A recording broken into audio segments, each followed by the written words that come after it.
कि भाषा बोले वाला भोजपुरी जी हजूरी ना करी। ओ भाषा बोले वाला भोजपुरी जी हजूरी ना करे।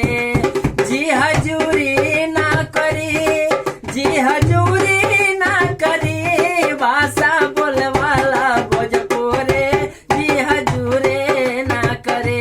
ओ भाषा बोले वाला भोजपुरी जी हजूरी ना करे।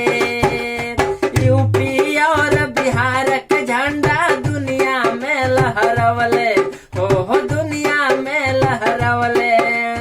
जाके देश विदेश में अपन भाषा के चमकवले, हो भाषा के चमकवले। तो आई केतन बड़ा मजबूरी जी हजूरी ना करी।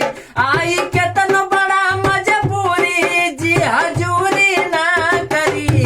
भाषा बोलवाला भोजपुरी जी हजूरी ना करे। ओ भाषा बोलवाला भोजपुरी जी हजूरी ना करे। खेत में खटब खाके सतुआ भीख न मांगे जाई, हो भीख न मांगे जाए।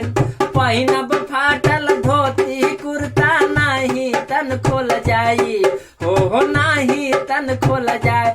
चाहे खाई मकई के रोटी जी हजूरी ना करी। चाहे खाई मकई के रोटी जी हजूरी